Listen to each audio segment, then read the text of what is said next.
اللہ نے اپنے پیغمبر کو دنیا میں دو طرح کے نظریات پائے جاتے ہیں. ایک نظریہ یہ ہے کہ ہر انسان کو الگ الگ ملکیت کا حق حاصل ہے اور ہر انسان کو اس کی ملکیت کے معاملے میں مکمل طور پر آزاد رہنا چاہیے. جو جتنی ملکیت کا چاہے مالک ہو جائے کوئی اس پر پابندی عائد کرنے والا نہیں. یہ کسی کے مقابلے میں ایک دوسرا نظریہ پایا جاتا ہے جس کی بنیاد یہ ہے کہ دنیا میں کسی انسان کو مالک بننے کا حق نہیں. اس لیے کہ اگر یہ کائنات الگ الگ تقسیم ہو کر پیدا ہوتی تو یہ سوچنے کا حق تھا کتنی زمین ہمارے لیے پیدا ہوئی ہے, کتنی زمین ان کے لیے پیدا ہوئی ہے, کتنا پانی ہمارے لیے پیدا ہوا ہے, کتنا پانی ان کے لیے پیدا ہوا ہے, کتنی ہوائیں اور فضائیں ہمارے لیے ہیں, اتنی ہوائیں اور فضائیں ان کے لیے ہیں. مگر جب اس روئے زمین پر بے شمار انسان پیدا ہوئے اور انسانوں کی پیدائش کے ساتھ زمینیں تقسیم نہیں ہوئیں, پانی تقسیم نہیں ہوا, غلے تقسیم نہیں ہوئے, مخلوقات نہیں بٹی ہیں, تو اس کا مطلب یہ ہے کہ کل کائنات میں سارے انسانوں کا حق ہے, لہذا الگ الگ کسی آدمی کو مالک بننے کا حق نہیں. یہ دو نظریات ہیں جو آج ساری دنیا میں پائے جاتے ہیں. ایک نظریہ وہ ہے جس کو اشتراکیت کا نظریہ. ان دونوں نظریات کو آپ نگاہ میں رکھیں گے تاکہ میں نتیجہ کلام آپ کے سامنے گزارش کر سکوں. وہ لوگ کہ جنہوں نے کائنات میں اجتماعی ملکیت اور اشتراکی ملکیت کا نظریہ قائم کیا ہے, ان کی دلیل تو بہت واضح ہے جو میں نے آپ کے سامنے عرض کی ہے. جب کائنات پٹ کے نہیں پیدا ہوئی تو کائنات میں الگ الگ ملکیت کا کوئی تصور بھی نہیں ہے. ایک دنیا ہے اور اسی دنیا میں سارے انسان پیدا ہو گئے ہیں, لہذا یہ سارے انسان اس ساری دنیا کے مالک ہیں. کچھ ذمہ دار افراد ہوں گے جو اس کی پیداوار کو تقسیم کر دیں گے, ورنہ ملکیت تو الگ الگ بانٹنے کا اختیار نہیں ہے.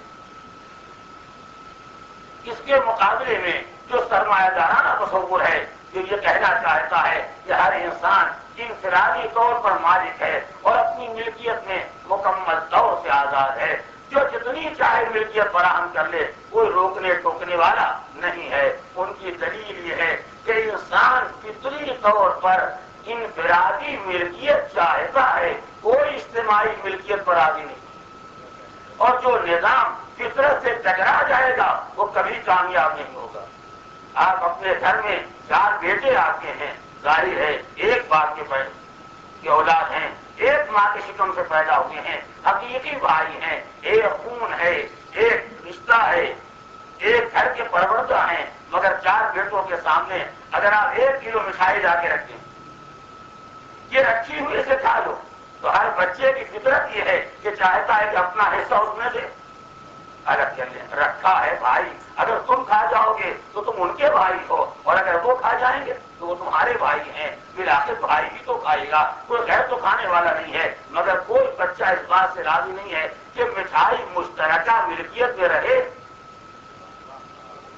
اور سب بقدر ضرورت, بقدر ضرب, بقدر احتیاط, بقدر امکان استعمال کریں, تصرف کریں. کوئی بچہ راضی نہیں ہوتا, ہر ایک چاہتا ہے کہ ہمارا حصہ محفوظ ہو جائے. یہاں تک کہ آپ نے دیکھا ہوگا, اور دیکھا کیا ہوگا, وہ یہ کیا ہوگا کہ اگر بچوں کا بس چل جاتا ہے تو ایک مٹھائی مٹھی میں دبا لیتے ہیں اور دوسری کھاتے ہیں.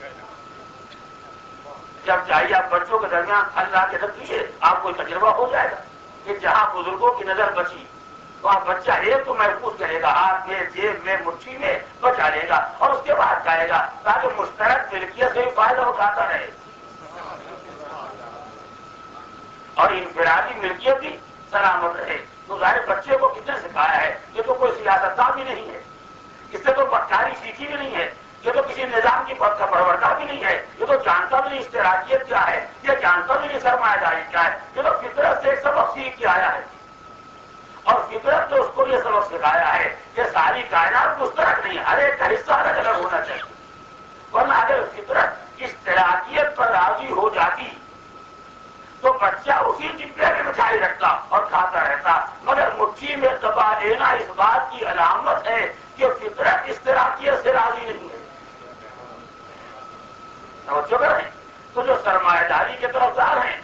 دعویٰ یہ ہے کہ آپ فطرت کا جائزہ لے لیے، جو فطرت کا فیصلہ ہو اسے مان لیجیے، کیونکہ فطرت یہ چاہتی ہے کہ الگ الگ ملکیت ہو، لہٰذا ہر انسان کو الگ الگ ملکیت کا مالک ہونا چاہیے، اور کیونکہ فطرت اجازت نہیں دیتی ہے کہ اشتراکیت پر بچے راضی ہو جائیں، تو جس بات پر فطرت راضی نہیں ہوتی اس پر سماج کو کیسے راضی کیا جائے گا؟ دونوں باتیں آپ کی نگاہ میں آ گئی، جو ان کی دلیل ہے وہ میں نے آپ کو سنا دی، اور جو ان کا کہنا ہے وہ بھی آپ کے سامنے آ گیا۔ اب چاہے تو دونوں کا فرق پہچانے، دونوں کا فرق پہچانے۔ جن لوگوں نے کائنات کو اجتماعی ملکیت بنایا ہے ان کی دلیل ہے عقلی، اب کوئی زحمت کریں، جنہوں نے کائنات کو اجتماعی ملکیت بنایا ہے ان کی دلیل ہے عقلی، فلسفیانہ ایک منطقی گفتگو ہے۔ یہ زمین ہے، اس زمین پر لاکھ آدمی پیدا ہو گئے، اور جب پیدا ہوئے تھے تو مرنے کے بعد تو دو کا درد ہو گیا، توجہ ہے، جب آدمی مر گیا تو ہو سکتا ہے ایک دو گز میں یہ دفن کر دیے گئے اور ایک دو گز میں وہ دفن کر دیے گئے، مگر جب پیدا ہوئے تھے تو پیدائش کے ساتھ ایسا کوئی حادثہ نہیں ہوا کہ جو جہاں پیدا ہو گیا زمین میں تراس پیدا ہو گئی، جو جہاں پیدا ہو گیا زمین میں خط پڑ گیا، اور یہ علامت کر دیا یہ حصہ ان کا ہے جو اپنے ساتھ لے کے آئے، اور وہ حصہ ان کا ہے جو اپنے ساتھ لے کے آئے۔ ایک زمین پر اگر 1,00,000 آدمی پیدا ہوئے ہیں اور فطرت نے نہیں بانٹا ہے تو اس کا مطلب یہ ہے کہ 1,00,000 انسانوں کا اس ساری زمین پر حق ہے، الگ الگ بانٹنے کا اختیار کس نے دیا ہے؟ تو جو لوگ اشتراکی اور اجتماعی ملکیت کہنا چاہتے ہیں وہ ایک عقلی مسئلہ، ایک فلسفیانہ گفتگو کرنا چاہتے ہیں، اور جو انفرادی ملکیت کے حامی ہیں میں ان کی دلیل کو اگر سبوت اور معاذ اللہ ذریعہ کرنا چاہوں تو یہ کہوں ان کے پاس ایک بچپانہ بات اور کچھ نہیں۔ میں اگر ان کی دلیل کو حقیر و ثبوت بنانا چاہوں تو اتنا ہی کہہ سکتا ہوں کہ ان کے پاس کوئی دلیل نہیں سوائے ایک بچپانہ حرکت کے۔ بچے کیا کرتے ہیں مٹھائی کے بٹوارے میں، بچے کیا کرتے ہیں پھلوں کے بانٹنے میں، اور جو بچے کرتے ہیں اسی کا نام فطرت اگلی ہے۔ تو بچے جب مارپیٹ کریں یہ بھی فطرت ہے، بچے لڑائی جھگڑا کریں یہ بھی فطرت ہے، بچے جو کاروبار کرے وہ فطرت ہے، اور فطرت سے نظام ٹکرا نہیں سکتا۔ تو اگر فطرت کے یہی معنی ہیں تو بچوں کی ہر شرارت کا نام فطرت ہے، بچوں کی ہر حرکت کا نام فطرت ہے۔ فطرت اور ہے، بچپنے کی عادت اور ہے، فطرت اور ہے اور بچوں کا بچکانہ انداز یہ اور ہوتا ہے۔ کوئی عقلی گفتگو کیجیے تاکہ معلوم ہو کہ انفرادی ملکیت کی دلیل کیا ہے، ورنہ جو بچے کرتے ہیں اگر اسی کو آزاد چھوڑ دیا جائے تو ہم نے تو بچوں کو بزرگوں کو تماشا مارتے بھی دیکھا ہے، ہم نے بچوں کو شرارت کرتے بھی دیکھا ہے، ہم نے بچوں کو اسکول سے نفرت کرتے دیکھا ہے، ہم نے بچوں کو تعلیم سے گھبراتے دیکھا ہے۔ تو سب کا نام فطرت رکھ لیجیے، یہ حالت ایک فطرت ہے، برہرا نہر دوسری فطرت ہے، جھگڑا کرنا تیسری فطرت ہے، شرارت چوتھی فطرت ہے، اور کوئی نظام فطرت سے ٹکرا نہیں سکتا۔ لہٰذا انہیں سب کا نام رکھیے نظام انسانی، مگر اس کے لیے کوئی آدمی تیار نہیں ہوتا ہے۔ تو ایک طرف وہ ہیں جو اپنی گفتگو کو فلسفیانہ بنا کے پیش کرنا چاہتے ہیں، ایک طرف آپ ہیں جو فطرت کے اور بچپنے کے کچھ حالات ہیں جن کو سہارا بنا کے اور انسان کو انفرادی ملکیت کی دعوت دینا چاہتے ہیں۔ توجہ فرمائیں گے، مگر میں ان دونوں سے بعد اب ایک تیسری بات کہنا چاہتا ہوں، اور وہ یہ ہے کہ چاہے بچوں کی خصلت یہی ہو اور اسی کا نام فطرت ہو کہ وہ الگ الگ مٹھی میں دبانا چاہتے ہیں، اشتراکیت پر راضی نہیں ہے کہ یہی فطرت صحیح، چاہے یہ مان لیا جائے کہ جس دنیا میں انسان پیدا ہوتے ہیں ایک زمین ہے اور لاکھوں انسان ہیں، سارے انسانوں کو زمین پر برابر کا حق ملنا چاہیے۔ اگر یہ دونوں باتیں مان لی جائیں تو ان دونوں سے پہلے ایک مسئلہ اور ہے، یہی بنیاد ہے میری گفتگو، ان دونوں نظریات سے پہلے ایک مسئلہ اور ہے، اور وہ یہ ہے کہ یہ تو آپ نے دیکھا کہ زمین ایک ہے اور ایک زمین پر 1,00,000 انسان پیدا ہوئے، لہذا 1,00,000 انسانوں کا ساری زمین پر برابر سے حق ہونا چاہیے۔ انفرادیت کوئی شے نہیں ہے، سب اجتماعی ملکیت کے مالک ہیں، مگر ایک زمین ہے نہیں، ایک زمین پیدا ہوئی ہے۔ نہیں غور کیا میں چاہتا ہوں، آپ نے بات کو درمیان سے شروع کر دیا، ایک زمین ہے اور 1,00,000 انسان ہے، تو برابر سے بانٹ دیا جائے، اور بانٹنے کی ضرورت کیا ہے؟ سب کو تصرف کا حق دے دیا جائے، سب کو استعمال کا حق دے دیا جائے، مگر آپ حق دینے والے ہیں کون؟ آپ تصرف کو جائز کرنے والے ہیں کون؟ آپ تو نہ خود اپنی پیداوار ہیں اور نہ زمین آپ کی پیداوار ہے۔ کتنا اچھا سلسلہ بیان آپ نے شروع کیا ہے، زمین کو بلایا، اس کے پیدا کرنے والے کو بلایا، اپنے کو بلایا، اپنے پیدا کرنے والے کو بلایا، اور درمیان سے بٹوارا شروع ہو گیا۔ یعنی جس نے زمین بنائی اس کا بھی کوئی حق نہیں ہے، اور جس نے تمہیں بنایا اس کا بھی کوئی حق نہیں ہے، اور درمیان سے تقسیم کا کام شروع ہو گیا۔ آپ اشتراکی ملکیت تو بات طے کیے گا، پہلے اس کا حق تو دیجیے جس نے اس زمین کو بنایا ہے، جس کو بانٹنا چاہتے ہو۔ کوئی محمد والا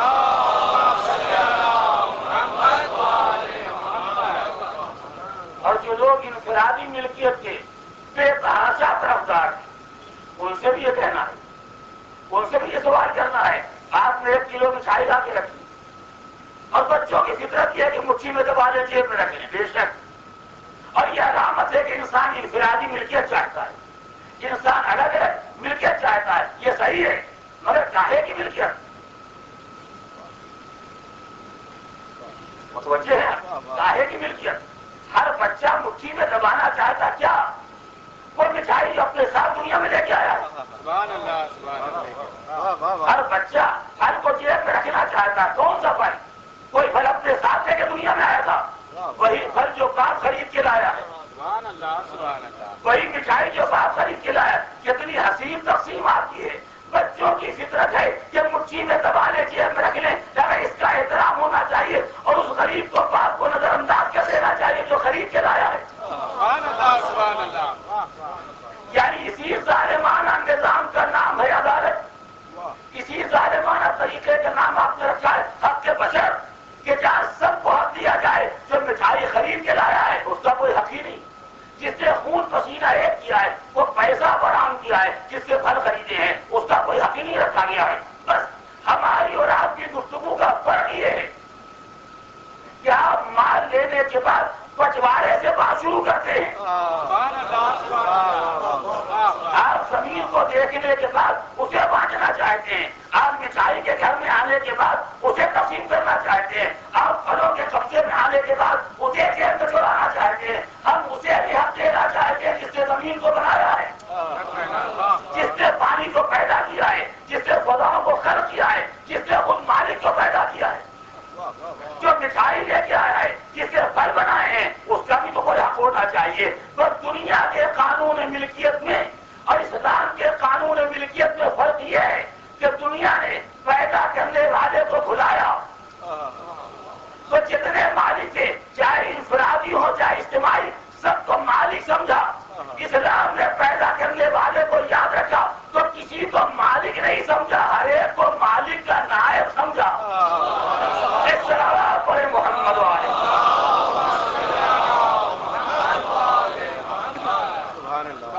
قرآن حکیم آواز دیتا ہے، رائے خدا میں خرچ کرو، کیا خرچ کرو؟ مما جعلکم مستخلفین فیہ، اس مال کو خرچ کرو جس مال میں خدا نے تم کو اپنا خلیفہ بنایا ہے۔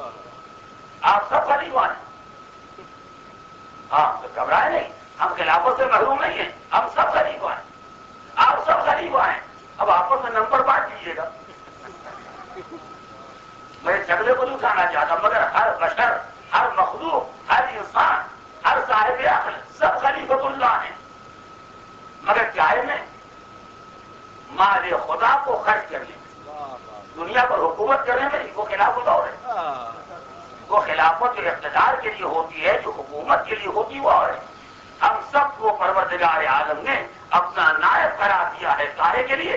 مال خدا کو خرچ کرنے کے لیے۔ اس زمین پر آپ تصرف کریں مگر مالکانہ نہیں، نائبانہ انداز سے۔ اس پانی کو آپ استعمال کریں مگر مالک بن کے نہیں، مالک کے جانشین بن کے۔ اس ہوا پر آپ تصرف کریں مگر مالک بن کے نہیں، مالک کے خلیفہ بن کے۔ اس کائنات کو آپ استعمال کریں مگر مالک بن کے نہیں، مالک کے جانشین بن کے۔ توجہ کیا ہے؟ یعنی اب ہمارے پاس خلافت کی 2 قسمیں ہیں، ایک ہے خلافت مال، ایک ہے خلافت اقتدار۔ خلافت مال سارے انسانوں کو دی گئی ہے اور خلافت اقتدار ان کو دی جاتی ہے جو انسانوں پر حکومت کرنے کی صلاحیت رکھتے ہو. سلامات پڑھے محمد والے.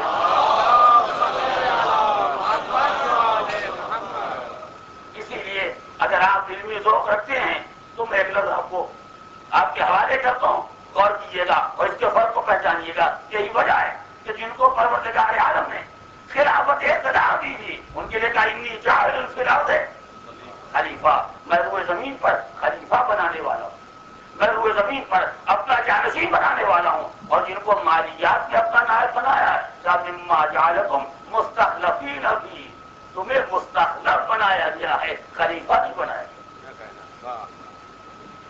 اور اگر بنایا گیا ہے تو زمین کا مالک بنایا گیا ہے، زمین میں صاحب اختیار بنایا گیا ہے، مگر مالک حقیقی ہم ہیں.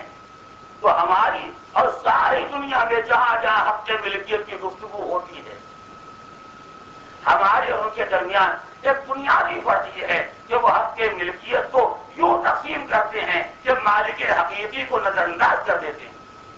ان کا خیال یہ ہے کہ جیسے یہ کائنات اب خود پیدا ہو گئی ہے، خالی ہم ہے بٹوارا کرنے والے اور اسے بانٹ دیا جائے، یہ مال غنیمت لوٹ لو.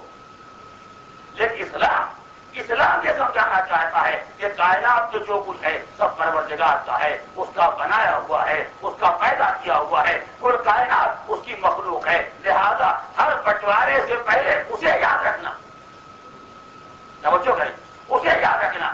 تو جب کائنات اور ملکیت خدا، تو اس کے بعد جتنے مالک بنیں گے ان میں مالک کوئی ہے نہیں. توجہ کریں، ایک بڑی نازک سی منزل ہے. جتنے مالک بنیں گے ان میں کوئی مالک ہے نہیں، بلکہ یہ سب مالک کے نائب ہیں جن کو مالک نے مالک کہہ دیا ہے. خدا نے کہا تم نے یہ زمین خرید لی، جاؤ ہم نے تم کو مالک بنا دیا. کسی نے اپنی زمین تمہارے نام ہبا کر دی، جاؤ ہم نے تم کو مالک بنا دیا. آپ کے مرنے کے بعد بیٹے کو زمین مل گئی، جاؤ ہم نے تم کو مالک بنا دیا. تم مالک تھے نہیں، وہ باقی مالک نہیں تھا، تم کہاں سے ہو؟ وہ بیچنے والا ہی مالک نہیں تھا. مالک کائنات تو ہم ہیں، کائنات کے پیدا کرنے والے ہم ہیں، مالک ہم ہیں. ہم نے تم کو مالک بنا دیا. توجہ کریں، ایک بڑا قیمتی جملہ ہے، ہم نے تم کو مالک بنا دیا. یہی وجہ ہے کہ تم کو جب تک مالک بنائے رہیں گے تم بنے رہو گے. توجہ کریں، تم کو جب تک مالک بنائے رہیں گے تم مالک بنے رہو گے. جس دن چاہیں گے تمہاری ملکیت کو ختم کر دیں گے تو کائنات رہ جائے گی، تم مالک نہ رہ جاؤ گے. لیکن ہماری ملکیت کسی کی دی ہوئی نہیں ہے، ہماری ملکیت ذاتی ہے. تم سب رہو گے تو ہم مالک، تم سب مر جاؤ گے تو ہماری ملکیت کسی کی دی ہوئی نہیں ہے. ذرا سب کے فنا ہو جانے کے بعد بھی ہماری ملکیت رہے گی اور تمہاری ملکیت ہماری دی ہوئی ہے. جب چاہیں گے چھین لیں گے تو کوئی مالک نہ رہ جائے گا. یہی وجہ ہے کہ تم سب مر گئے تو ہم نے آبادی لمن الملک اليوم. آج بتاؤ ملک کس کا ہے؟ اب نہ کوئی سلطان اٹھتا ہے، نہ کوئی بادشاہ اٹھتا ہے، نہ کوئی رئیس جمہور اٹھتا ہے. کوئی تو محشر میں کھڑے ہو کے کہتا کہ جس قبر سے ہم اٹھے ہیں اس علاقے کے ہم مالک ہیں، جس جگہ سے ہم اٹھائے گئے ہیں اس خطے کے ہم مالک ہیں. اب چاروں طرف سننا چاہے کوئی خدا باد للہ الواحد القہار. آج ملکیت خدا واحد قہار کی ہے. اس لیے تم کو ہم نے مالک بنایا تھا، جب موت دے دی تو ملکیت کو واپس دے لیا. تو تمہیں دیا ہوا مال تھا پہنچایا جا سکتا ہے، ہمیں کسی نے نہیں دیا تھا. کائنات بڑا ہو جائے مالکیت سلامت رہ جائے گی. ایک سلامت پڑے محمد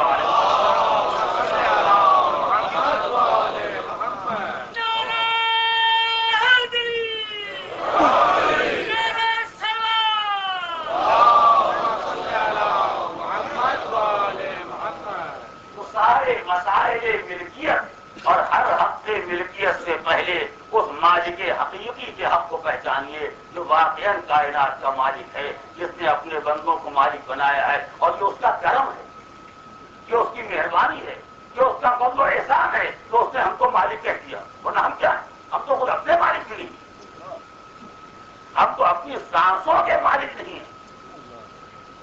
وہ ایک سانس روکنا چاہے گا تو ایک سانس بھی لے نہیں سکتے ہیں، یہاں سے رخصتی ہو جائیں گے۔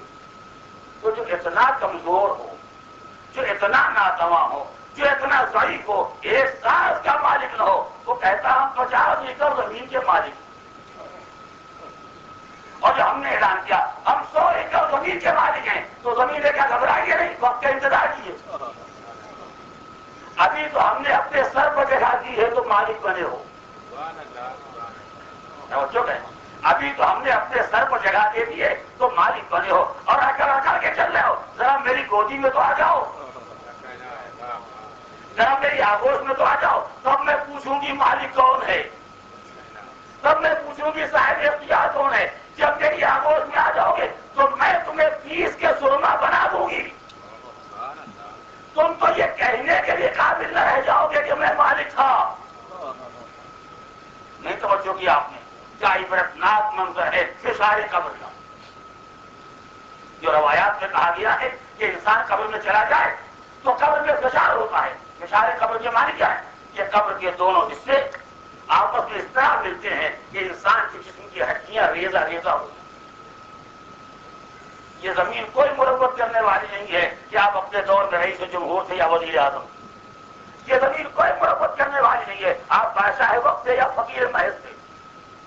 زمین نے سارے انسانی اجزاء کو اور سارے انسانی حصوں کو ٹکڑے ٹکڑے کر دیا، ریزہ ریزہ کر دیا، مٹی کا ڈھیر بنا دیا، اور کوئی مالک کے کہنے کے قابل نہیں ہے یہ کیا جسارت کر رہی ہے؟ تو فقط 2 گز ہے، ہم تو ہزاروں میل کے مالک ہیں، ہزاروں میل مالک کا زمین کا مالک، اور 2 گز زمین کے سامنے اتنا بے بس ہو جائے، اتنا بے اختیار ہو جائے کہ وہ ریزہ ریزہ بنا دے اور یہ توگنے کے قابل نہ ہو، یہ منع کرنے کے لائق نہ ہو۔ یہ منظر عبرت ہے جو قرآن مجید نے اور دین اسلام نے پیش کیا ہے۔ اپنی اوقات پہچانو، مالک تم نہیں ہو، مالک بے بس نہیں ہوتا، مالک صاحب اختیار ہوتا ہے، اس نے تم کو مالک بنا کے رکھا تھا۔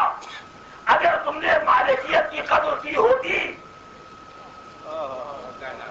توجہ کریں، اگر تم نے مالکیت کی قدر کی ہوتی تو شاید وہ تمہاری مالکیت کو باقی بھی رکھتا۔ سبحان اللہ، میں نے ایک لفظ کہا آپ نے قدر نہیں کی۔ اگر تم نے مالکیت کی قدر کی ہوتی تو شاید وہ تمہارے اختیارات کو باقی بھی رکھتا۔ تم نے اپنے گھر میں نہیں دیکھا بچے کو باپ نے لا کے نہیں مٹھائی، اگر بچے نے عادت سے لے کے کھا لیا تو دوسرے وقت پھر لے آئے گا، اور اگر بچے نے مسل کے نالی میں پھینک دیا تو باپ نے کہا اچھا خیر پھینک دیا، چلو اچھا کیا، اب زندگی بھر کبھی لے کے نہیں آؤں گا۔ یعنی اگر قدر نعمت کرو گے تو نعمت کو باقی رکھوں گا۔ سبحان اللہ، سبحان اللہ۔ اگر قدر نعمت نہیں کرو گے تو نعمت سے محروم کر دوں گا۔ تو ہم نے جملے کی قیمت پہچانیے گا، خدا نے اس دنیا میں سب کو کسی نہ کسی زمین کا مالک بنایا، ہمیں گھر کا مالک بنایا، آپ کو کھیت کا مالک بنایا، انہیں شہر کا مالک بنایا، انہیں صوبے کا مالک بنایا، انہیں ملک کا مالک بنایا، اور بنا کے آواز دی۔ اگر ملکیت کی قدر کرو گے اور شرافت سے برتاؤ کرو گے تو مرنے کے بعد اس سلسلے کو برقرار رکھوں گا، اور اگر قدر نہ کرو گے تو مرنے کے بعد زمین میں لے جا کے ریزہ ریزہ بنا دوں گا۔ اب روایت کے معنی پہچانیے کہ ہر قبر میں فشار ہوتا ہے مگر زمین نجف و کربلا سے فشار نہیں ہے۔ ایک صلوات پڑھے محمد و آل محمد۔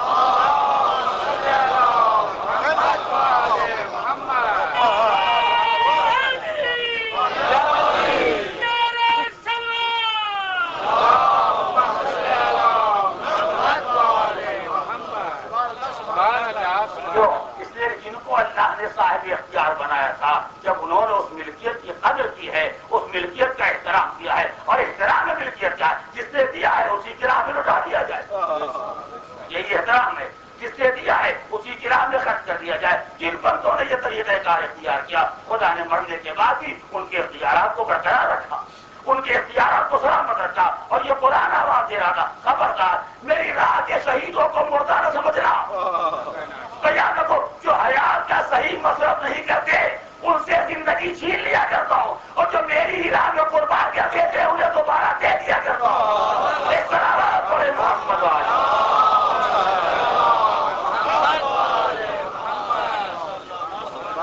شکرتم لازیدنکم، اگر میری نعمت کا شکریہ ادا کرو گے تو میں نعمت میں اضافہ کر دوں گا۔ اس سے بڑا شکریہ کیا ہوگا کہ خدا نے 50 سال کی حیات دی، راہ خدا میں لٹا دی۔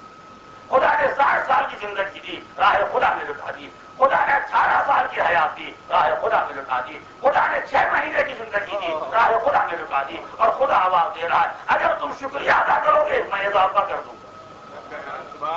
تمہارا شکریہ یہ تھا کہ حیات فانی تمہارے قبضے میں تھی تو تم نے ہماری راہ میں لٹا دیا۔ ہمارا اضافہ یہ ہے کہ ہم اسی فانی کو باقی بنا دیں۔ اب وہ حیات دیں گے جو مٹنے والی نہیں ہے، اب وہ زندگی دیں گے جو فنا ہونے والی نہیں ہے۔ تو عزیزان محترم، ہر حق کے ملکیت سے پہلے خدا کے حق کے ملکیت کو پہچان، جو مالک حقیقی ہے، جس نے سب کو مالک بنایا ہے، جس نے ہر ایک کو ملکیت دی ہے، اور یہ اس کا فضل و کرم ہے کہ اس نے اس دنیا میں اپنے بندوں کو مالک کہہ دیا ہے، اپنے بندوں کو مالک کہہ دیا ہے۔ اور اس مقام پر ایک لفظ اور بھی قابل توجہ ہے، اور وہ یہ ہے کہ خالی بچوں کو بہلانے کے لیے مالک نہیں کہا، کیا سوچے تعریف کرنے کے لیے، اپنے بندوں کو خوش کرنے کے لیے خدا نے کہا تم بھی مالک ہو؟ نہیں، مالک کہا ہے تو مالک جیسا برتاؤ کیا ہے۔ اللہ اکبر، اس عظمت کا کوئی اندازہ کر سکتا ہے؟ اس احسان پروردگار کو کوئی سوچ سکتا ہے کہ خدا نے ایک اتنا بڑا کرم کیا کہ اپنے بندوں کو اس دنیا کے اموال کا مالک بنا دیا، اور مالک بنایا تو ایسا کہ ہم سے برتاؤ کیا مالکانہ، یعنی اب ہم سے یوں گفتگو کرتا ہے جیسے وہ مالک نہیں ہے، ہم مالک۔ میں ابھی مسئلے کو حل کرتا ہوں اور آپ کے ذہن میں بات ہے، خالی توجہ کی ضرورت ہے۔ تو مالک حقیقی کون؟ خدا۔ اس نے ہم کو مالک بنایا تو بنا کے چھوڑ دیا ہوتا، ہم جا کے لوگوں کے سامنے آ کر اٹھے ہم نہیں مالک، لیکن وہ کہتا نہیں، ہم نے مالک بنایا ہے تو لوگ تمہیں مالک سمجھیں یا نہ سمجھیں، ہم تم کو مالک سمجھیں گے، اس لیے کہ ہم نے کوئی کھیل تماشا نہیں کیا، ہم نے کوئی مذاق نہیں کیا ہے، ہم نے خالی دلجوئی کا سامان نہیں فراہم کیا، مالک بنا دیا تو بنا دیا۔ اور جب تک مالک بنائے رہیں گے اس وقت تک تم سے مالکانہ برتاؤ کریں گے، یعنی تم کو مالک سمجھ کے بات کریں گے۔ اب ثبوت دوست کا خود قرآن مجید اقرض اللہ قرضا حسنا، اے میرے بندو مجھے قرض دو، اے میرے بندو مجھے قرض حسن دو۔ خدا کیا مانگ رہا ہے؟ قرض مانگ رہا ہے۔ اب اتنا تو ایک بچہ جانتا ہے، ایک سننے والا جانتا ہے کہ پروردگار جو اپنے بندوں سے قرض مانگ رہا ہے، اگر خدا نے اپنی مالکیت کو استعمال کیا ہوگا تو کہتا امانت پر جاؤ۔ میرے الفاظ کی قدر کریں آپ، اگر خدا نے اپنی مالکیت کو استعمال کیا ہوگا تو کہتا جو مال تم کو میں نے دے دیا ہے لاؤ واپس کرو، میری امانت کو پہنچا دو، مگر امانت پہنچانے کا ذکر نہیں ہے۔ وہ قرض مانگ رہا ہے، اب تو بس پہچانا، جس کو مالک نہیں سمجھا جاتا اس سے امانت واپس لی جاتی ہے، اور جس کو مالک سمجھا جاتا ہے اس سے قرض مانگا جاتا ہے۔ تو میں نے تم کو مالک بنایا تو ایسا مالک بنا دیا کہ بندوں کے درمیان نہیں، تم سے بھی ایسا ہی برتاؤ کروں گا کہ تمہیں مالک سمجھوں گا۔ اب یہ تمہاری نمک فراموشی ہے کہ میں بنے ہوئے مالک کو مالک سمجھ کے بات کر رہا ہوں، اور تم حقیقی مالک کو مالک سمجھ کے قرض نہیں دے رہے ہو۔ اس طرح پورے محمد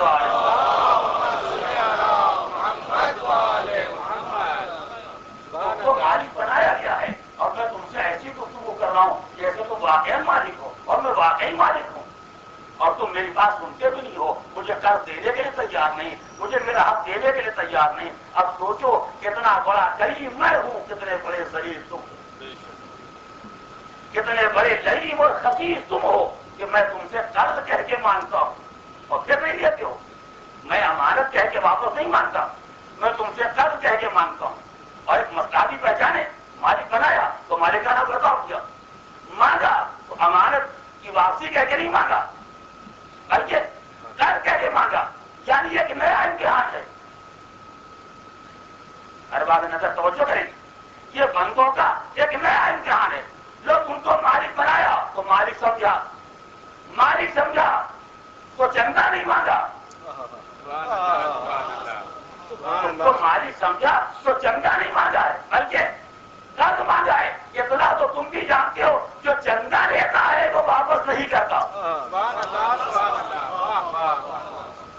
جو چندہ لیتا ہے وہ دوبارہ مال کو واپس نہیں کرتا, اور جو قرض لیتا ہے وہ مال کی واپسی کا ذمہ دار ہوتا ہے. اب بھی تمہیں ہوش نہ آیا کہ ہم نے تم سے کوئی چندہ کہہ کے نہیں مانگا کہ تم نے بخل پیدا ہو جائے کہ لے جائے گا تو دے گا نہیں.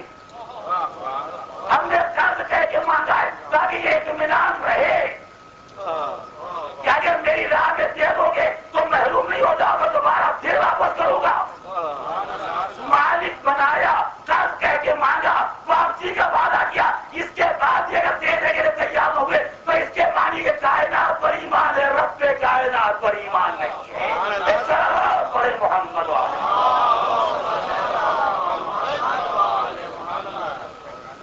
تو دین اسلام نے جو ملکیت کا حق قائم کیا ہے اس میں پہلی بنیادی ملکیت ہے پروردگار. اب اس کے بعد جو بھی مالک بنے گا, چاہے انفرادی مالک ہو چاہے اجتماعی مالک ہو, ہر مالکیت سے بالاتر کر خدا کی مالکیت رہے گی. آج دنیا میں ایک بڑا مسئلہ درپیش ہے, شاید آپ تک یہ مسئلہ بھی آیا ہو جو مختلف مقامات پر آج زیر بحث ہے, جس سے کہ بعض علماء اسلام نے اور بعض اقتصادی مفکرین نے اس نظریے کو دنیا کے سامنے جب رکھا تو ہر طرف عالم اسلام میں ایک واویلا, ایک شور قیامت برپا ہو گیا. حالانکہ بنیاد کیا ہے؟ یہ کل کائنات مل کے خدا ہے. یہ کل کائنات مل کے خدا ہے. اللہ نے زمین بنائی, اللہ نے انسان بنائے اور اسی زمین پر بنایا. یعنی اب خدا یہ زمین کس کے لیے بنا کے رکھے ہوئے, ہمارے آپ کے لیے, ہم کو آپ کو پیدا کیا ہے. لیکن اب مسئلہ یہ ہے کہ یہ زمین ہم تک آپ تک کیسے منتقل ہو. آج کی بات نہیں کر رہا ہوں کہ انہوں نے بیچ دیا, انہوں نے خرید لیا. دنیا سے سوچیے, اس طرح سے سوچیے, یہ ایک دنیا ہے جو خدا نے بنائی, اس دنیا کے انسان خدا نے بنائے. اب یہ دنیا بچنے والی ہے انسانوں پر, کیسے تقسیم کی جائے. کسی آدمی کے تصرف اور استعمال سے پہلے کی گفتگو, بنیادی گفتگو, یعنی زمین اور زمین پر بسنے والا انسان, یہ زمین کیسے بانٹی جائے. پروردگار نے ایک معیار بنایا, تم سب میرے بندے ہو, یہ کائنات ہم نے تم سب کے لیے بنائی ہے. اب یہ بچے گی کیسے؟ ہم نے اس کائنات میں تم کو پیدا کیا ہے اس کائنات کو آباد کرنے کے لیے. سوچ کے چلیں آپ, ہم نے تم کو اس زمین میں بنایا ہے اس زمین کو آباد رکھنے کے لیے. تو جتنی زمین تم آباد کر لو گے اس کو ہم تمہارا بنا دیں گے. آج کی بات نہیں, یہ زمین کی بنیادی حیثیت ہے, اسے پہچانیے گا. آج آپ نہ سوچیں کہ دوسرے گھر میں گئے, تاکہ تو رہتے نہیں تو ابو ظبی میں رہتے ہیں, اور خدا نے کہا جو آباد کرے اسی کی ملکیت ہے, یا تعالیٰ تو لوگ گھر میں گھس جاؤ.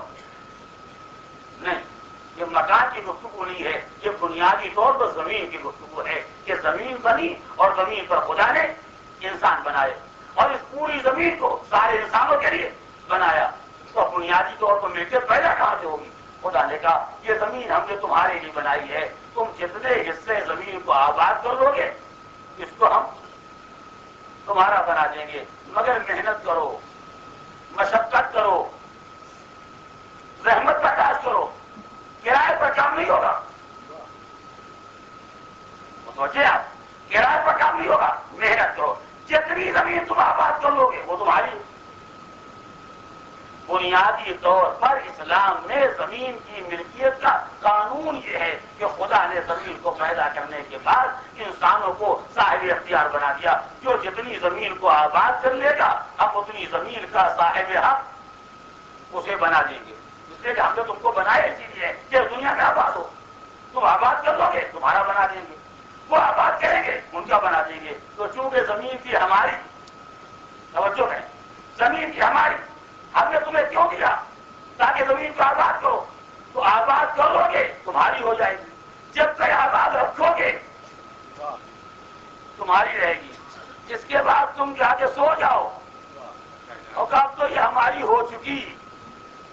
یہ ہو چکی کہاں سے؟ ہم بنا چکے. لیکن اسلام یہی سے الگ ہوتا دنیا سے. کسی کا کچھ نہیں ہو چکا, سب کا جو کچھ ہے وہ ہم نے بنایا ہے. تو جب تک ہم بنائے رکھیں گے تبھی تو رہے گا.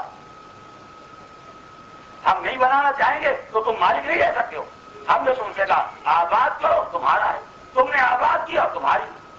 جب تک آباد رکھو گے ہم کہیں گے تمہاری ہے. جب آباد نہ رکھو گے تو بربادی کا مالک نہیں بناتے, آبادی کا مالک بناتے. اسی لیے سرکار دو عالم نے اعلان کیا تھا کہ مردہ زمینوں کو زندہ کرنے والا انسان اگر 3 سال تک زمین کو معطل چھوڑ دے اور زمین کو آباد نہ کرے, نہ کاش, نہ کھیتی, نہ کوئی انتظام, زمین بیکار پڑی ہوئی ہے, تو حاکم شرع پیغمبر امام کو اختیار ہے کہ زمین کو اس سے واپس لے کر دوسرے کے حوالے کرے. اس کا نام نہ کمیونزم ہے, نہ اس کا نام اشتراکیت ہے. اشتراکیت میں تو ابتدا تو کوئی مالک تھا ہی نہیں. بات پہچانیے, اشتراکیت میں اجتماع مالک ہوتا ہے, کوئی مالک نہیں ہوتا. اسلام نے مالک بنایا, تم نے مالکیت کی قدر نہیں کی تو حق کو واپس لے لیا. اور اسے واپس لینے کا حق ہے جس نے حق دیا ہے. یہ بندوں کا مسئلہ نہیں ہے, یہ پروردگار کا معاملہ ہے. پروردگار نے حق دیا تھا, اگر تم نے حق کی قدر نہیں کی ہے تو خدا اپنی زمین کو برباد نہیں دے سکتا ہے. جو آباد کر سکتا ہے تم سے لے گا, اس کے حوالے کرے گا. اور کیا آپ نے, یہ بڑا بنیادی اور نازک مسئلہ ہے جو نہ کسی زمیندار کی سمجھ میں آئے گا, نہ کسی تعلق دار کی سمجھ میں آئے گا, نہ کسی نواب کی سمجھ میں آئے گا, نہ کسی راجا کی سمجھ میں آئے گا. یہ میں جانتا ہوں کسی کی سمجھ میں نہیں آئے گا. سب کہیں گے کیا ظالمانہ نظام, زمین خدا کو آپ برباد کریں, کیا عادلانہ برتاؤ ہے, اور مالک حقیقی واپس لے لے, کیا ظالمانہ نظام ہے. اور کیا آپ نے, ایمان تو اسی دن پرکھا جاتا ہے, ایمان کا اسی دن امتحان ہوتا ہے جب کچھ جانے کا وقت آتا ہے. آنے کے وقت تو سب سارے ایمان رہتے ہیں. خدا اگر کل کائنات ہمیں دے دے تو اس سے اچھا خدا نہیں ہے, اور کائنات میں سے ایک ذرہ واپس لینا چاہے تو سوچنا پڑے گا اسے واپس لینے کا حق ہے یا نہیں.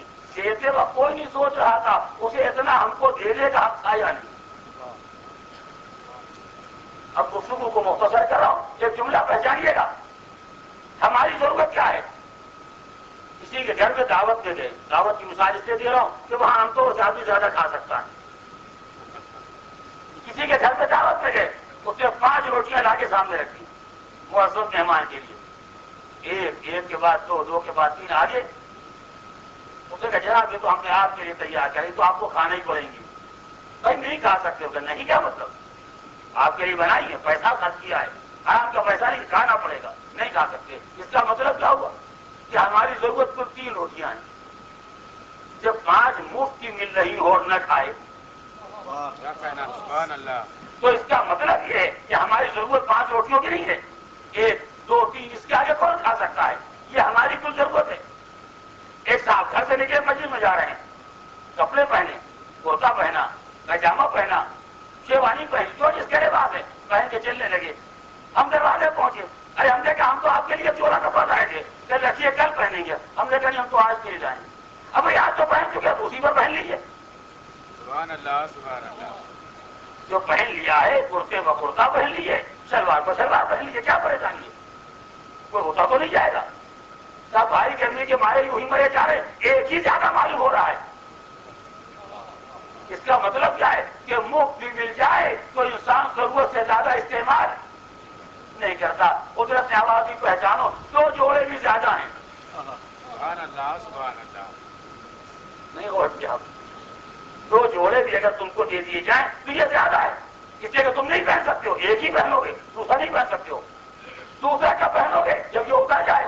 چلو ہم تم سے وعدہ کیے لیتے ہیں, ایک آج لے لو, جب اس کے اتارنے کا وقت آئے گا تو دوسرا مل جائے گا. کل بھی تو ہم رہیں گے, کل ہم خدا بھی رہیں گے, کل ہم مالک بھی رہیں گے. ایک جوڑا آج لے لو, ایک کل لے لو گے. مگر جب بازار میں پہنچ گئے تو یہ بھی کپڑا اچھا ہے، یہ بھی اچھا ہے، وہ بھی اچھا ہے، 10 سوٹ کے کپڑے خرید کے لائے. کسی نے پوچھا بھائی یہ کیا؟ کہ ضرورت ہے. سبحان اللہ. اس سے بڑا کوئی جھوٹ ہے؟ آپ بتائیے اس سے بڑا کوئی جھوٹ ہے؟ کسی کو 10 جوڑے کپڑے کی ضرورت ہے؟ نہیں ہے. 10 جوڑے کپڑے کی ضرورت 10 دنوں میں ہوگی، 20 دنوں میں ہوگی، ابھی ہے نہیں. ابھی تو 1 جوڑا کپڑا پہنے گا، دوسرا پہن بھی نہیں سکتا ہے. یہی تو ہے انسان کا. تو خدا نے جتنی روٹی دی ہے وہ انسان کی ضرورت سے زیادہ ہے. خدا نے جو کپڑے دے دیے ہیں وہ ضرورت سے زیادہ ہے. خدا نے جو جگہ دے دی ہے وہ ضرورت سے زیادہ ہے. 100 کا تو مکان بنایا، اسی لیے کہ بھائی مبارک ہو سنا مکان کیا بنایا. یہ رونے لگے. وہ مبارکباد دے رہا ہے، جو پرسا سمجھ رہے ہیں. ارے مکان کیا بنایا؟ پھر کیا بنایا؟ ارے پورے 100 گز پر. تو بھائی کئی گز آپ دیکھتے ہیں؟ سبحان اللہ. ایک ہی قبر سنا ہے کہ جناب شیش کی قبر ہے 9 گز. باقی اور تو کوئی نہیں دیکھا. کسی کی قبر بھی دیکھی. ہر آدمی کئی گز آپ دیکھتے ہیں. ایک پلنگ کتنے میں، چارپائی کتنے کی جاتی ہے؟ 2 گز زمین. تو 2 گز زمین آپ کی ضرورت ہے، 100 گز دے دیا اور چہرہ اترا ہوا ہے، اداس ہیں، مرے جا رہے ہیں. جیسے معلوم ہوتا ہے گھر نہیں بنا خبر بنی. غور کریں. یعنی انسان کتنا ناشکر ہے کہ خدا نے ضرورت سے 50 گنا زیادہ دیا، اور بجائے شکر کرنے کے فریاد کیا ہے. یہ مکان خدا کا مکان دیکھو 2000 گز کا بنا ہوا ہے. یعنی اتنے میں جس میں 1000 کمرے بن جائیں. یعنی یہ قبرستان گھر کا مکان بنا لیا تو گویا واقعی وہ ضرورت بھٹکا ہے. یہ تو ہماری ضرورت کے کام آنے والا نہیں ہے. انسان کی ضرورت کتنی ہے؟ کتنا کھائے گا، کتنا پہنے گا، کتنی جگہ میں رہے گا. ضرورت انتہائی مختصر ہے، اور خدا نے جو دیا ہے وہ کہیں زیادہ ہے اگر انسان انصاف کرے. مگر جب خدا انسانی ضروریات سے 100 گنا زیادہ دیتا ہے تو انسان شکر خدا نہیں کرتا. اور جب خدا کہتا ہے سال بھر استعمال کرنے کے بعد جو بچ جائے اس کا بھی 5واں حصہ ہمیں دے دینا. سبحان اللہ. اب سب فریادی ہیں، سبھی تو لے لیا، بچا گیا. سبحان اللہ. سبحان اللہ. اور کیا آپ نے یعنی ذرا ملکیت کا سہارا دے دیا تو انسان اتنا بد دماغ ہو گیا کہ واقعی اپنے کو مالک حقیقی سمجھ بیٹھا، واقعی اپنے کو مالک اصلی سمجھ بیٹھا. یہ بھول گیا کہ ملکیت کسی اور کی ہے. جسے دینے کا حق ہے اسے لینے کا بھی حق ہے. اگر 50 گنا دے سکتا تھا تو 50 گنا دے بھی سکتا تھا. مگر کتنا بڑا کریم تھا کہ دیا تو 50 گنا دیا اور لیا تو بچے ہوئے کا 5واں حصہ لیا. سبحان اللہ. سبحان اللہ. مگر اس کے بعد بھی انسان نے کرم پروردگار کی قدر نہیں پہچانی. تو سوچئے جب 100 گز زمینیں ملنے کے بعد ہمارا یہ حال ہو جاتا ہے، ہمارا یہ مزاج بن جاتا ہے، ہمارے عقیدے جو بدل جاتے ہیں. تو جن کو اقتدار مل جائے، جن کو حکومت مل جائے، جن کو سلطنت مل جائے، جو ملکوں کے مالک ہو جائے، ان کا دماغ اگر خراب ہو جائے تو حیرت کی بات کیا ہے. جبھی تو 2 دن کی حکومت کا حاکم بننے کے بعد اتنا بد دماغ ہو گیا کہ حسین کے سفیر سے کہتا ہے تم نے مجھے امیر کہہ کے سلام نہیں کیا. پروردگار عالم کی دی ہوئی نعمتوں کا شکریہ ادا کرنے کے بجائے اسے وسیلے غرور بنایا گیا ہے، اسے ہٹونے کا ذریعہ بنایا گیا ہے. تم نے امیر کو سلام نہیں کیا. کون امیر؟ کس بات کا امیر؟ غصبی مملکت سے کوئی امیر بن جاتا ہے؟ مالے مردم کھا لینے سے کوئی امیر بن جاتا ہے؟ نہیں. تو اس قابل نہیں ہے کہ تو اس کو امیر کہہ کے سلام کیا جائے. کہا پھر کون امیر ہے؟ کہا مالی امیر سور حسین. حسین کے علاوہ میرا کوئی امیر نہیں. ارباب کرم، یہ اللہ کے مسلم بندے ہیں جو اسلام کو پہچانتے تھے. یہ واقعی مسلم بنتا تھا جو اسلام کو جانتا تھا، اسلام کے قانون کو جانتا تھا. ورنہ آج ہمیں اگر 2 پیسے کا کوئی حاکم سامنے بلا کے کھڑا کر لے تو ہم اس کی خدائی کا اقرار کر لیں. مگر مسلم اس عالم میں یہ زخمی ہو گئے، سارے جسم سے خون بہ رہا ہے. حاکم کے سامنے جا کے کھڑے کیے گئے اور اس کے بعد مطالبہ ہوتا ہے تم نے امیر کو سلام کیوں نہیں کیا؟ جواب دیا میرا حسین کے علاوہ کوئی امیر نہیں. یہی شان مسلم ابن عقیل کی دیکھی ہے اور یہی انداز جناب مختار کا دیکھا ہے تو ان کے سامنے سوال آیا فرمایا حسین کے علاوہ کون امیر ہے؟ یعنی امیر وہ نہیں ہے جو مال دنیا پر قبضہ کر لے، امیر وہ ہوتا ہے جس کو خدا امیر بناتا ہے۔ خدا نے حسین کو امیر بنایا ہے تو حسین امیر ہے، ابن زیاد امیر بننے کے قابل نہیں ہے۔ ایسے عالم میں جب ایسے عقیدے کا، ایسی جرأت و ہمت کا اظہار کیا جائے تو انسان اس قابل ہوتا ہے کہ اسے مسلم کہا جائے، اور کیوں نہ ہوتا، یہ مسلم بھی ہے اور عقیل کا بیٹا بھی ہے۔ جب حاکم بنانے والے کے باپ کے اقتدار کو دیکھ کے عقیل نہیں گھبرائے تو بیٹے کے گھبرنے کے سامنے عقیل کا لال کیسے گھبرا جائے گا؟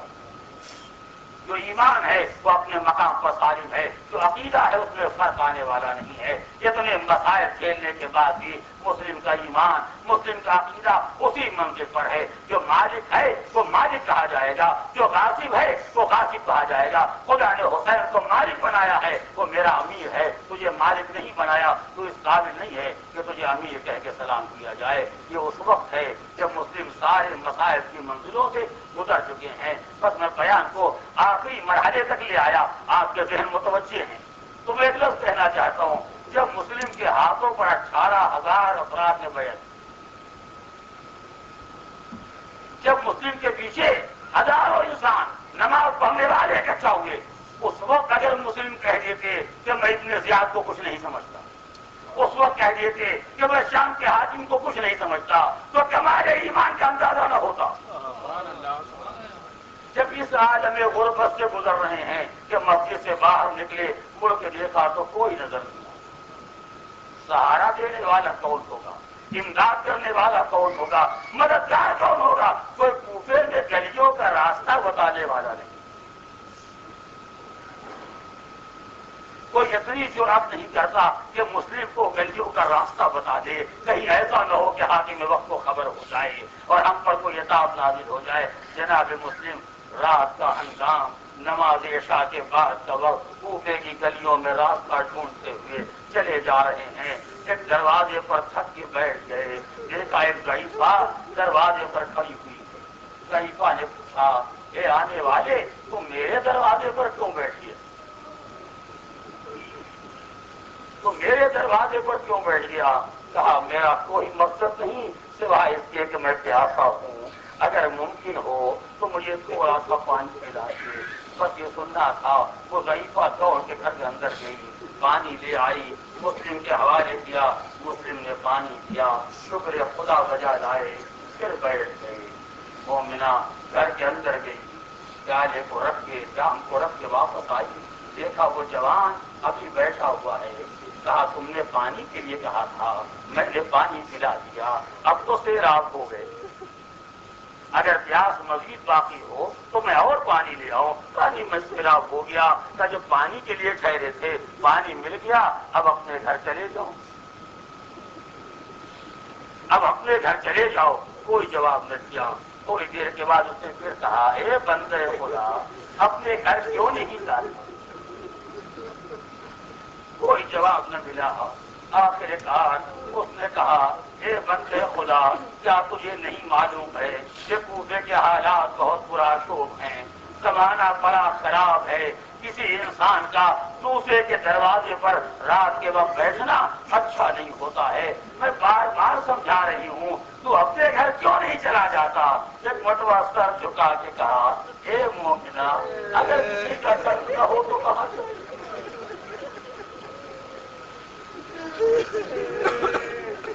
اجرکم اللہ، خدا آپ کو کسی غم میں نہ ڈالے، سوائے ہمیں آپ نہیں پہنچے۔ ابھی تو مسلم کربلا کے شہید کو نہیں، مگر راہ کربلا ہی کے شہید، راہ حسین ابن علی کے کام آئے۔ حسین ہی نے مسلم کو اپنا فقیر اور نمائندہ بنا کر بھیجا تھا۔ اگر کسی کا گھر نہ ہو تو کہاں جائے؟ اس نے گھبرا کے پوچھا کہ تم نے کیا کہا، کیا تم کوفے کے رہنے والے نہیں ہو؟ فرمایا نہیں، میں کوفے کا رہنے والا نہیں۔ کہا اگر کوفے کے رہنے والے نہیں تو کوفے میں کیوں آئے اور میرے دروازے کیوں آ کے بیٹھے، اور اب جہاں بھی ٹھہرے تھے وہاں کیوں نہیں چلے جاتے؟ کہا مومنہ، شاید تم نے سنا ہو کہ تمہارے شہر میں حسین ابن علی کا ایک نمائندہ مسلم ابن عقیل آیا تھا. اہل کوفہ نے اس کے ہاتھوں پر بیعت کی تھی. 18,000 افراد اس کے پیچھے نماز پڑھتے تھے. کہا ہاں تم مجھے کیا بتا رہے ہو؟ ارے میرا شہزادہ میرے مولا کا نمائندہ تم مجھے مسلم کی داستان کو سنا رہے ہو؟ تم مجھے مسلم کا قصہ کو سنا رہے ہو؟ اگر تم مسلم کو جانتی ہے تو اب پہچان لے میرا نام مسلم. شہر والوں نے میرے ساتھ وفا نہیں کی. اب اس شہر میں میرا کوئی ٹھکانا نہیں ہے. اسے میں نے تیرے دروازے بنا لی ہے. یہ سننا تھا دروازہ کھول دیا. ارے شہزادے یہ گھر آپ کو میں آپ کی خاتمہ میں آپ کی کنیز آئیے گھر میں آئیے. مسلم گھر میں آئے.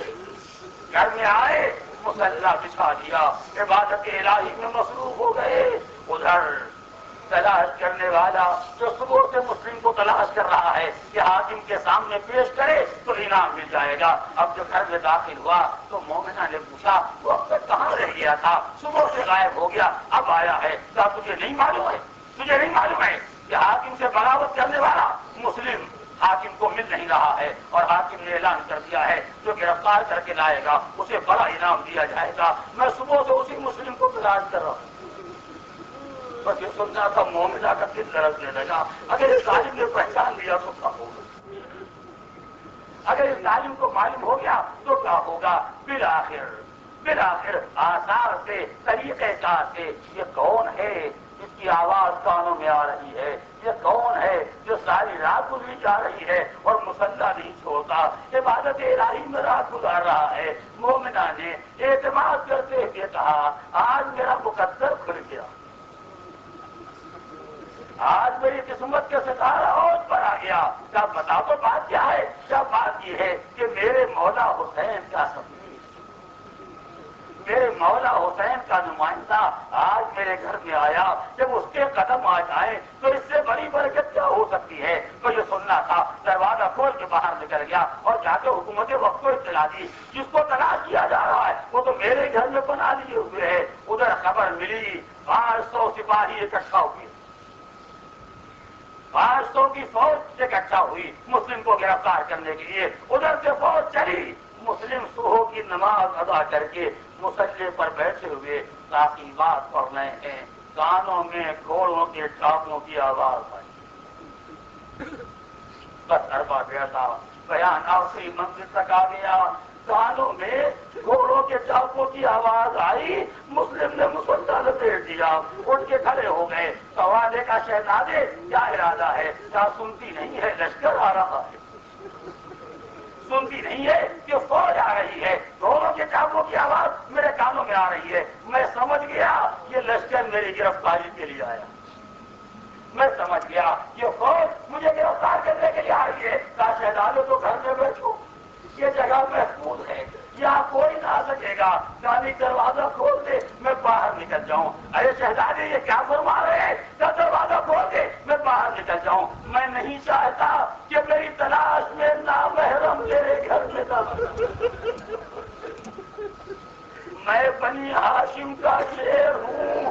میری غیرت یہ گوارا نہ کرے گی کہ نامحرم تیرے گھر میں داخل ہو جائیں. یہ کہہ کے دروازہ کھولا.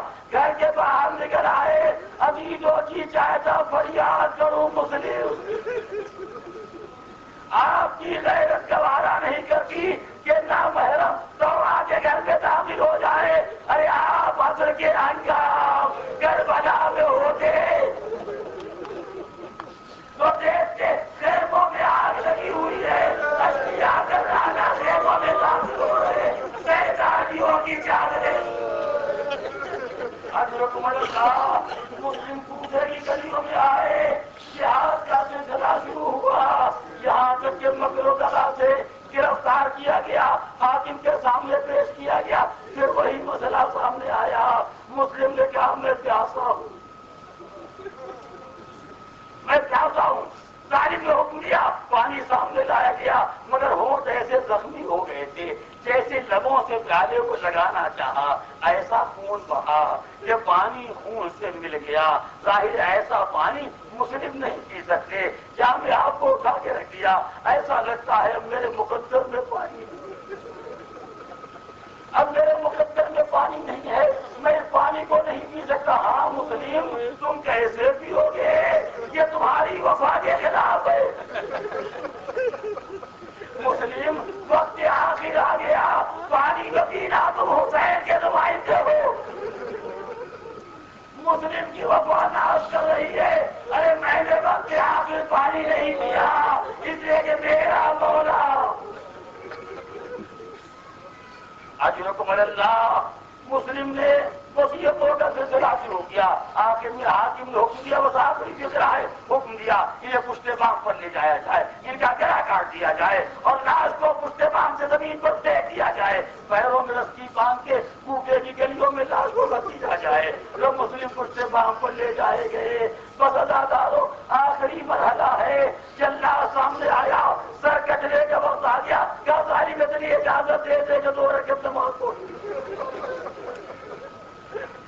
2 رکعت نماز پڑھو۔ آپ نے دیکھا ہوگا ہمارے آپ کا طریقہ یہ ہے، ہم جب نماز تمام کرتے ہیں تو حسین کو سلام کرتے ہیں۔ کبھی آپ نے سوچا یہ رسم چلی کہاں سے؟ مسلم نے 2 رکعت نماز تمام کی اور نماز تمام کر کے ایک مذمت کے کرو کی آواز دی، السلام علیک یا ابا عبداللہ، مولا میرا آخری سلام دے دو۔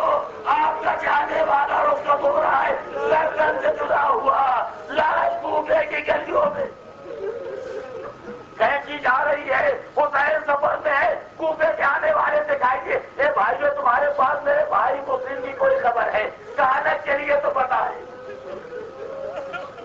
حالت کے لیے تو بتائیں۔ تنہائی میں گئے کہ ہم اس وقت کوفے سے چلے جب مسلم کے پیروں میں رسیاں بندھی ہوئی اور کوفے کی گلیوں میں لاش کو کھینچا جا رہا تھا۔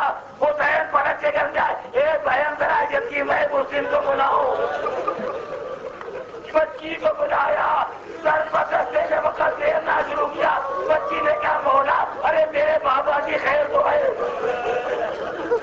فرمایا بیٹی آج سے تیرا باپ حسین ہے، اے یتیم ہے مسلم، یہ تیرا مقدر تھا، مگر میری سکینہ بار کے بعد تماچے کھائے، چادر چھینی گئی، بازوؤں میں رسی، وہ شام کے بعد یتیم ہے۔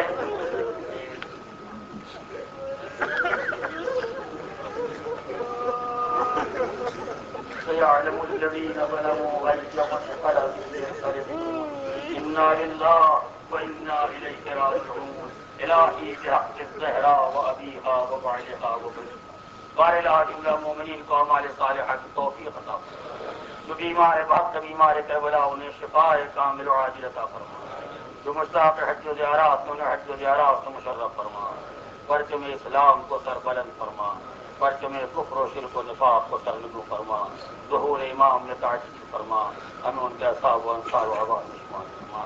ماتم حسین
تمام حسینی اسکاؤٹ سے گزارش ہے کہ وہ زیارت کے بعد امام بارگاہ میں تشریف رکھیں، انتظامی امور سے متعلق کچھ میٹنگ میں کہا تشنا جگر کے عزم و خواہ پر سپاہ کو ہونے لگا ہے حیدر کردار کا گمان، سرور کے دست حق میں ہے حیدر کی زلف کاس،